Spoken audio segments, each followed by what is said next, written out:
Welcome, everybody, to my podcast, West of the Moon. I am your host, Valerie Garza, and today I have a very special guest, the man, the myth, the legend, the father unit, the man who's half responsible for my existence. Sure we got.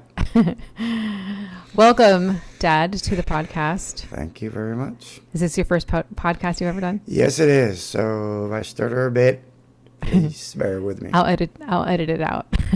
They won't see Good. it. So I wanted to have you on the podcast because so many people that know me know I'm into UFOs and, all that stuff. And the whole reason why I wanted to do this podcast, because I want to talk to people who are also into like aliens or the paranormal, ghosts, things like that, because there's a big part of society that is very curious and maybe doesn't entirely believe, but they like hearing stuff like this. So I thought it would be a good idea to bring you on the podcast because I feel like you're a huge reason why I'm curious about that kind of stuff.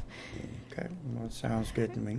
Okay. You were really into like Star Trek and all these space things from a very long time. I remember that being a kid, and I remember being like, I don't like Star Trek, but like the Twilight Zone and all those things, all those shows that were kind of in that genre, in that realm. My grandpa, your dad, he was civil service and he worked at Kelly Air Force Base. Yeah, we grew up in the neighborhood, actually walking distance to Kelly Air Force Base. Your grandpa actually worked there for approximately 37 years. He had the qualifications to work on these jet engines, tune them out, figure out problems with it. Matter of fact, they used to test them out right there at Kelly Air Force Base. You could hear the real loud blasts in the morning or in the evenings. And that's when they were tuning them up or they had issues with them or whatever. Another thing I want to talk about with Grandpa is just something that I remember as a kid growing up is that I think that we were talking about earlier, how your family was always very open.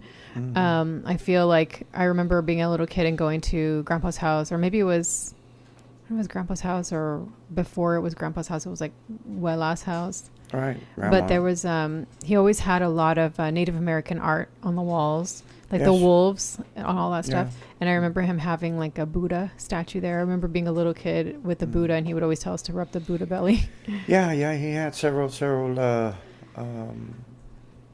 statues there. One of them was a Buddha, you're right. Mainly it was Indian artifact. I mean, it is our part of our heritage. Yeah, exactly. We all are, if not a third more of Apache. It does run in the family. So yeah, definitely he had. I believe he still has them on the wall. He's been a collector of them. Yeah. So he's in tune with that as well. He's knowledgeable about that. Looked into, our ancestry as well. So. There was a story about a UFO crash that happened in Laredo. Let's see. No, I want to say right after July Roswell. 7th, 1948. Right. And so supposedly the badly burned body of a non-human entity was recovered from the crash site. It says U.S. servicemen were reportedly dispatched from a nearby military base to cordon off the UFO crash site until a special U.S. retrieval team arrived to examine the wreckage and carry it away to a military base in San Antonio. And so there was speculation that some of that, or that the body and maybe the crash or whatever went to Kelly Air Force Base. But then around this time is when there was a lot of, I guess, UFO activity around the neighborhood, or a lot of people in the neighborhood were reportedly seeing UFOs. In your family, there was a sighting with my grandpa and you guys. It was definitely a sighting, and that was after that incident. Supposedly it was taken. They were taken to Kelly Air Force Base, but again, back then the methods of reporting and then the intel was definitely very low key, as it is nowadays, But there was a lot of people excited about it, and people were looking up to the skies. They started looking up to the skies, especially after New Mexico Roswell incident. Yeah, definitely. My incident happened in 1964. I remember asking one of my aunts if she remembers the UFO sighting that happened within the family with my grandpa and grandma and you guys. And she says that she did remember, and she gave me some details. She said grandpa was out there kind of like waving a flag, trying to wave it down, or like, get its attention in some way. And then she said she was didn't think that you would remember because she thinks that you were young, but you said you do remember. Yes. Like it was some, and it's funny to me that the stories are corroborated, that you guys all remember.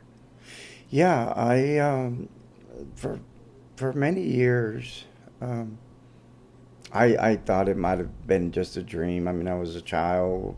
Maybe I might have dreamt it, hearing everybody's excitement and frightened, and but it's something I've been contemplating. Am I going to move on with this? And this is the first time I've come out and speak publicly about it, and people just don't believe. People just don't understand. And I kept it to myself for many years, but I asked your grandma, and before I explained to her in detail what I had experienced, I wanted to hear her side. I didn't want to influence her with anything or misdirect her and say something and then her agree with it. I just wanted to hear her side. She remembers the object and the humanoid figures as I did.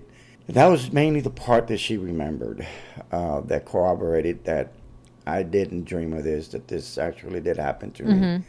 And yeah, that's as you mentioned earlier, that I grew up with the Star Trek and everything. That actually I grew up with the Mercury program, the Gemini program, the Apollo program. I was a kid back in the day, and I'd pick up bottles and Kool-Aid labelings, anything that makes money, and I subscribed to. I can't recall if it was NASA. It was NASA. It was a little magazine that would go out that you can order, and they would send you little stickers and explain to you the different programs, the different rockets, and what there was going on with them. So I was very, very in tune with it. I really kept up with it, and I know a lot about the jets. Because we grew up next to a couple of military bases, I can basically listen to the turbines and tell you whether it's a single engine F-16 or a double turbine F-18 or I remember even the Phantoms 1 and Phantoms 4 and the 1s. Going back to the detailing of what I experienced was I was 4 years old.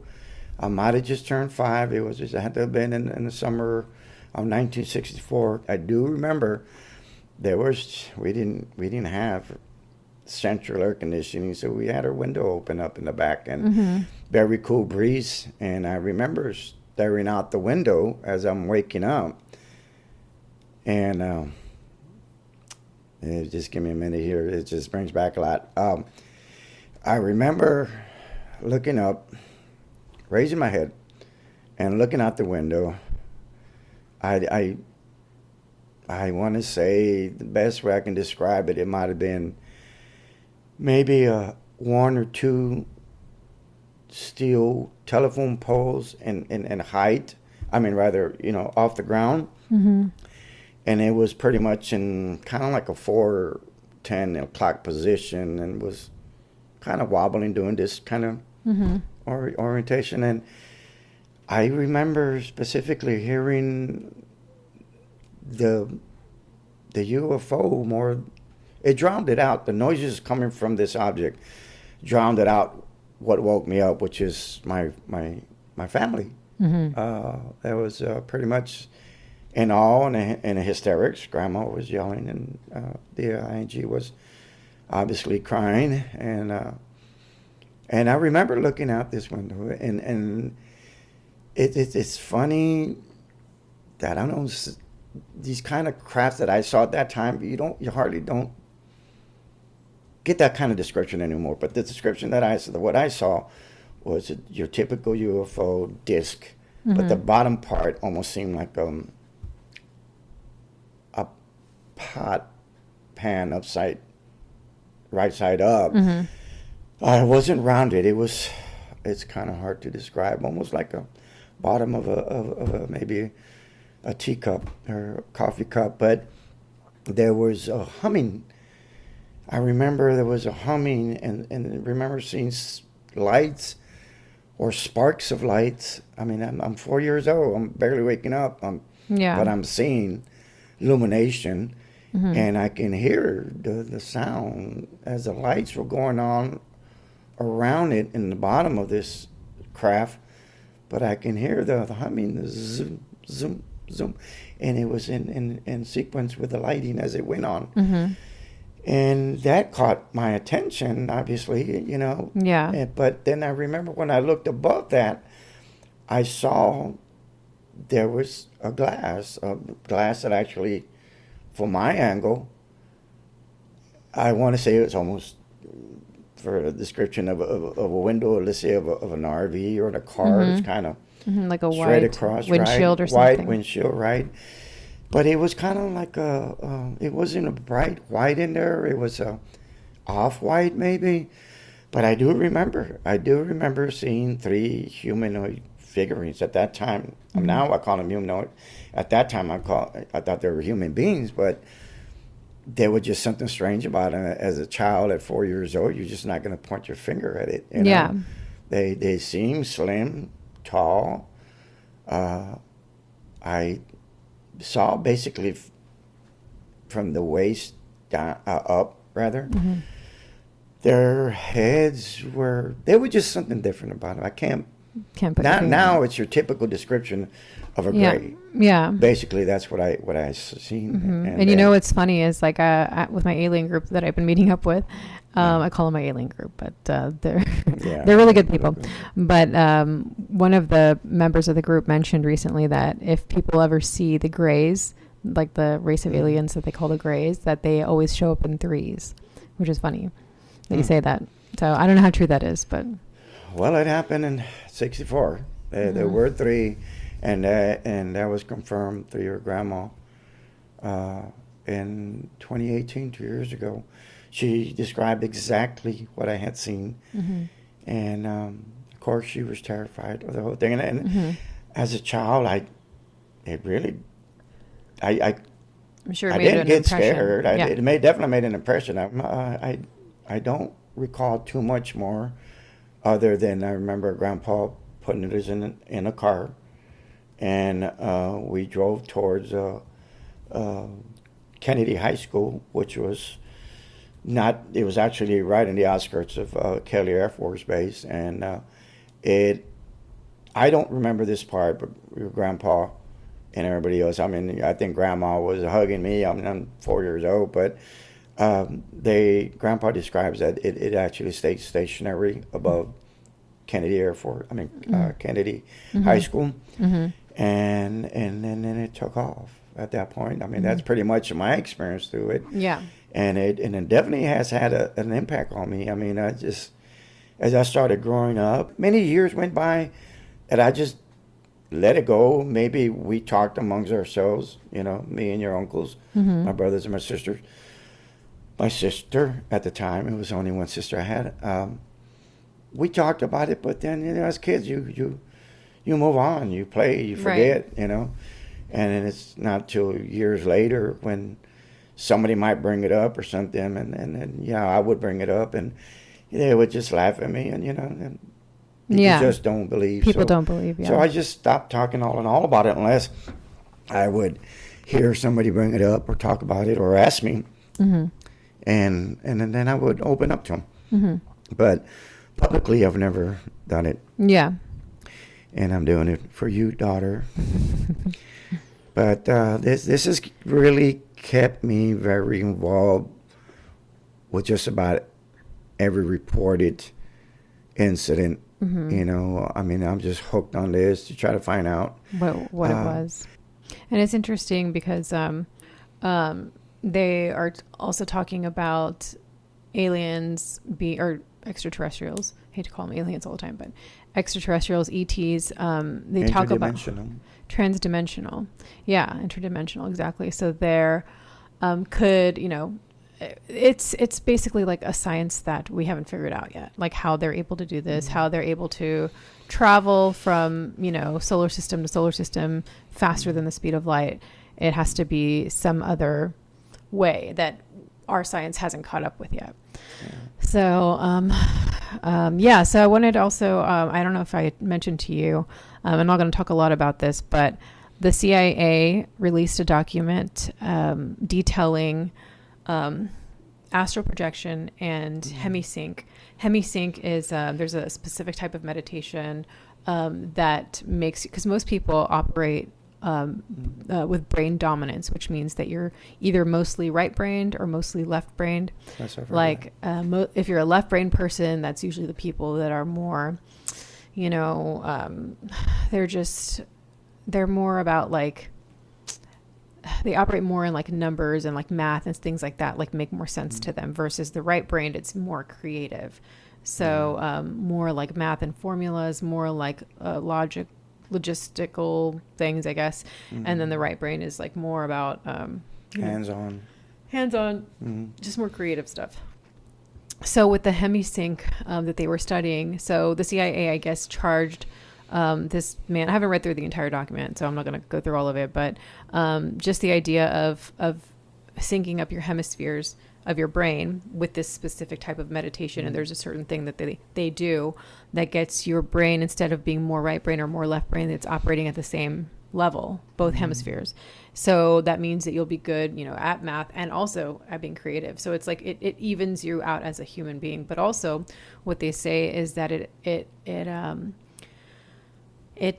promotes the ability to be able to astral project, come out of body, have out of body experiences. Now, the CIA document also, it goes in detail, and it talks about also this. They had somebody study this stuff, and they also talked about what happens to your body during the out of body experiences, the astral traveling or astral projection, and like the feeling of people.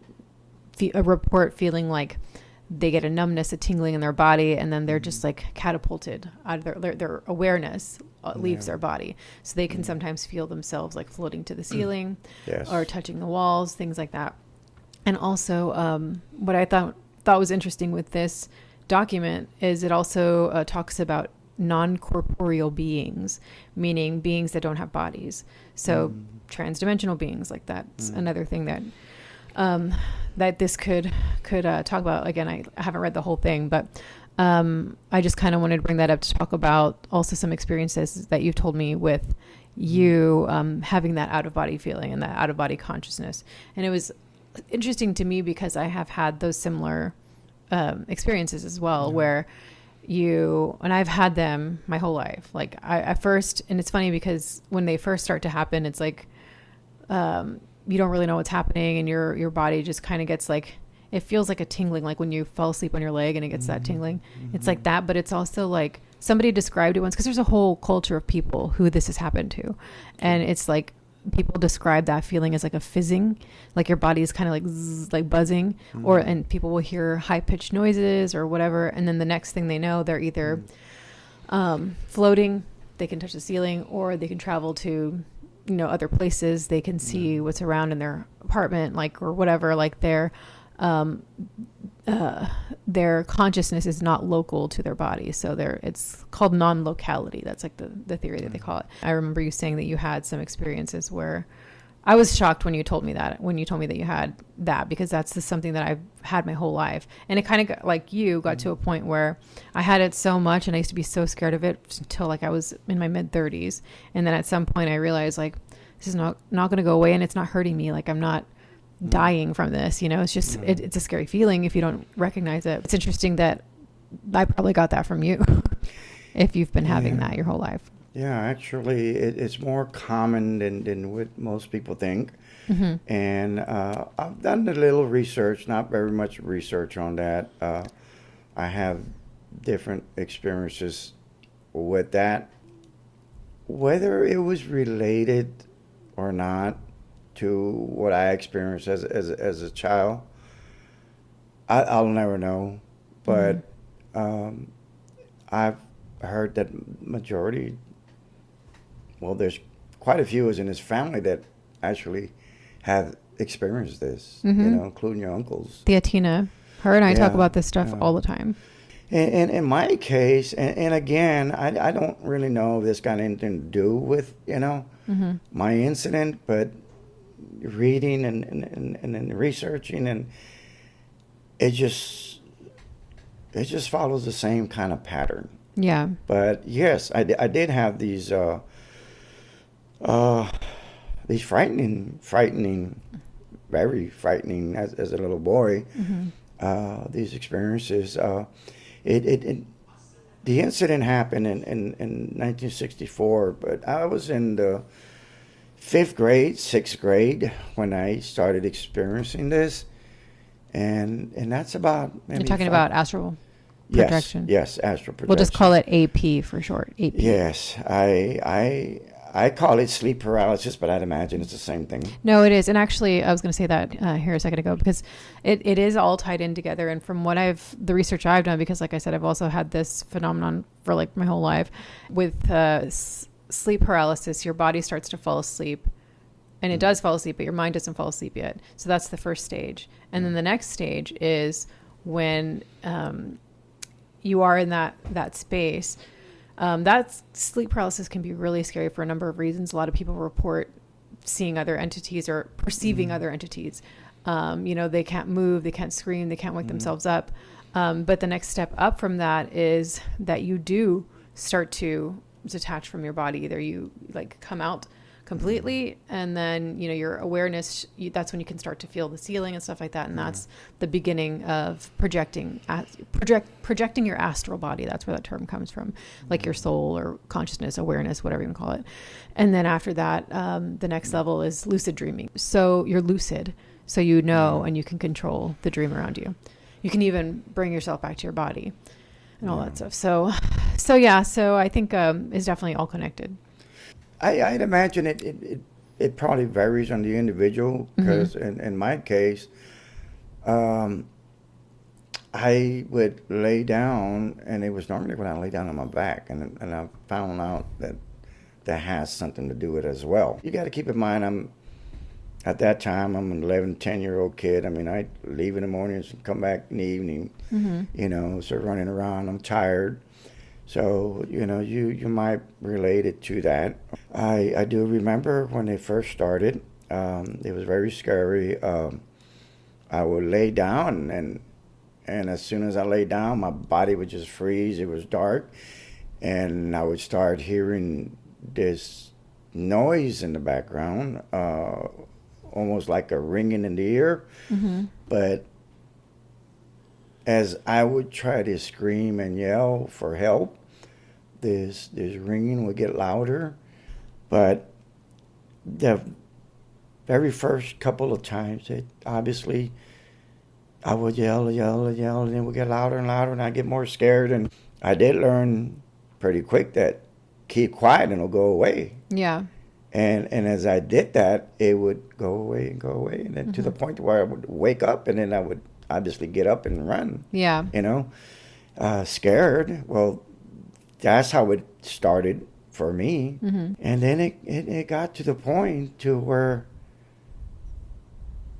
I would, in the beginning, where my eyes were closed, and then I would wake up, and I'm floating. I'm seeing the ceiling getting closer and closer to me, and I'm wondering, this is a dream. This has got to be a dream. Yeah. It's too much. I can't, accept it. I won't accept it. I refuse to accept it. Right. So I started fighting again. I started yelling again, and yelling and yelling and screaming and yelling, to the point, I guess, whatever was happening got tired, or I finally made peace with it. I don't know. And then it just went away.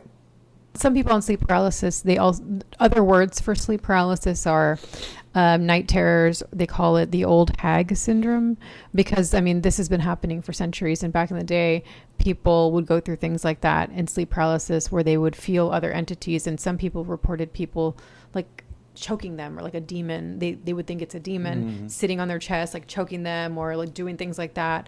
And so who's to say? I don't know. I kind of feel like maybe in that realm where we're still conscious in our body, that, you know, we're also for some reason I kind of feel like we're more perceptive to non-corporeal beings, if there are any from other dimensions maybe. Who's to say? Like I feel like I'm open to that idea, but like what they're studying with all of that still kind of lends to the idea that that could be a possibility. Well, you know, you got to keep in mind that one of the greatest minds of all kind, Einstein, said that numbers don't lie. Numbers just got us to space and back. And he said there's many dimensions. Various of scientists that have said, yeah, there is the theory of parallel worlds. There's so much out there that we don't understand. Multiverses. We don't know. Yes, multiverses. They say, some scientists say there are multiverses, but they're existing side by side right next to each other. Like, I mean, like we just can't see them. You have old school thinking that are having a hard time catching up with the millennium, with the where we're at now with our technology. I think a lot of people are just comfortable in their own beliefs, and they don't want to, they're afraid to admit that there could be something else. True that. And those people you leave alone. I try not to talk about the things that are happening now, the things, how we can communicate globally now in an instant, you know, split second. You know, we already know what's happening, you know. Now, all that is good and dandy because we're able to understand things better now that we didn't back then. And I can relate to a lot of things now better than I did back then, from the black and white times to, you know, the HD times, you know, for lack of better description. But we use this technology in many ways, in many forms. So people shouldn't be as scared or afraid of things that they can't explain, you know. And I think also too, it has to do sometimes with, you know, depending on the type of religion somebody is, they don't want to, you know, they don't, if there's anything that might prove it wrong, they're not going to believe it, or they'll think it's evil.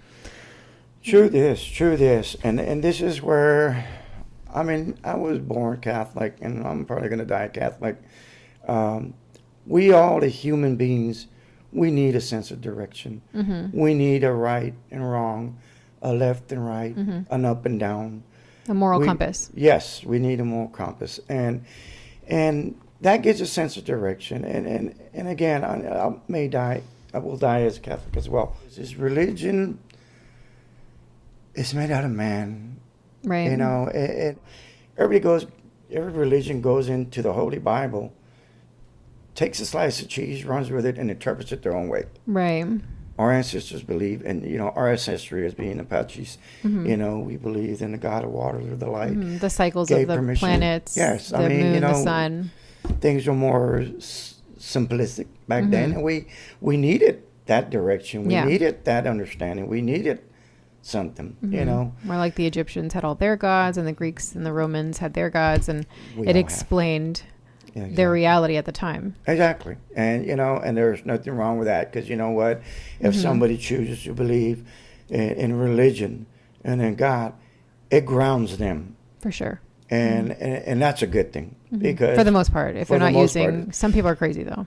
True this. Some people use their religion for mass suicides, for their beliefs, these cults. Right. I get all that, you know, and this is why, you know, if you want to know about the Bible, read the Bible.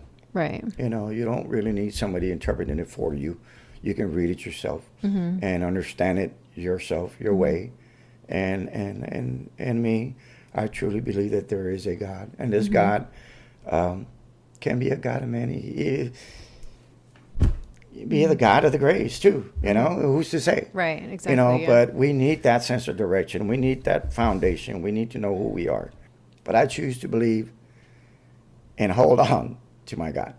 But you have to be open-minded. You have to be broad-minded and understand that there are other things in this life and in this dimension and this realm that we just can't explain and may not ever explain.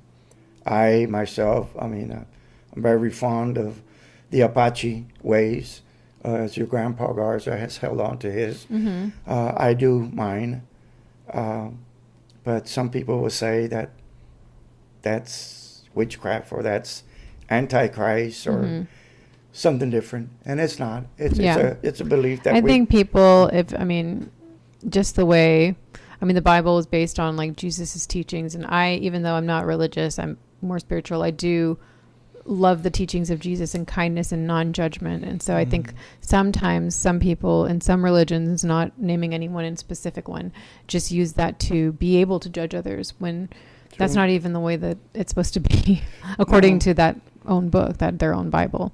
Like it should be, everybody should be more accepting, kind, We definitely need that. You don't need religion though to be a good person, for sure.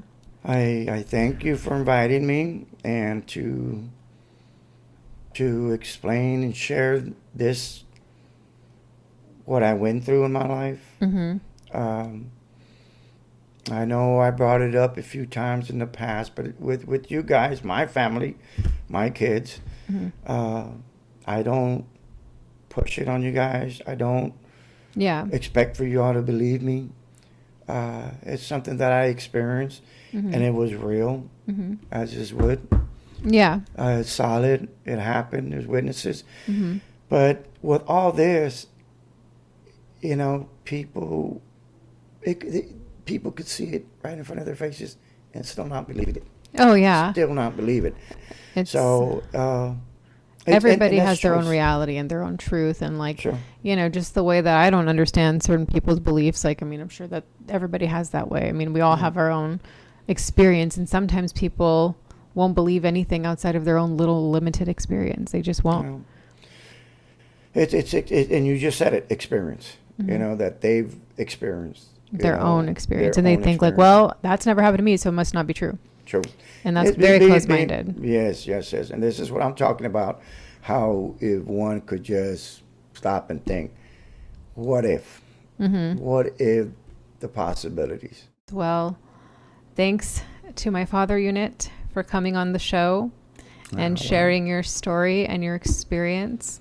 I thought, I still have a lot of dreams about Grandma Garza's house and being in there. And sometimes you're in my dreams there too. And I don't know if it's like an astral travel or a dream, but do you remember the details of your dreams? You touched on something earlier, which I didn't bring out and wanted to talk about because it happened. It was such a short phase in my life. But speaking of dreams, there was a point in time in my life. I was right before I went out and about when I left law enforcement for personal reasons. I actually went into the continual law enforcement, but in the private sector, and I was, I think you recall, sure, when I traveled state to state with a particular company, and we were doing riot control. Well, right before that, there was a point in time in my life that when I could dream, some people have said, don't ever wake up when you don't ever hit the ground if you find you're falling off a cliff or. I got to the point that I would look forward to hitting the ground, that I would actually go through the phases of dying. I could feel darkness. I could feel like you're holding your breath, pain, and I would blank out, and then I would wake up and see myself there. And I could even manipulate my dreams. I could change the dream. That's a lucid dream. It's called a Yeah, lucid yeah, I dream. learned that, and this is why I bring it up with this riot control, because there was a guy there that was very knowledgeable about that, and told me, well, you're an lucid dreamer, and that was the first time I actually heard of that, and it's like, well, it only happened for a short time. Yeah. You know, I was able to turn an elephant pink if I wanted to. Yeah. And I was able to manipulate people in my dream to do, you know, Yeah. no, you're not going to take that car or whatever, you know. Mm-hmm. But it was only a short, brief time in my life. I wish I could do it now, but no, You got to focus on it. It's possible. People do it. possibly. Who's to say? But But anyways, so, well, again, thank you, Dad, for coming on the show. Appreciate you telling me your story and allowing me to share it with others. And live long and prosper. I am not nuts. Live long and prosper. Okay, hold on. I can do this. There you go. Your thumb has to be next to the other fingers. Okay. That's your camera. All right. All right, guys. Nice talking. Okay. Thank you guys for watching West of the Moon podcast. Thank you to my executive producer for all of your hard work behind the scenes, El Todd. And we will see you next time.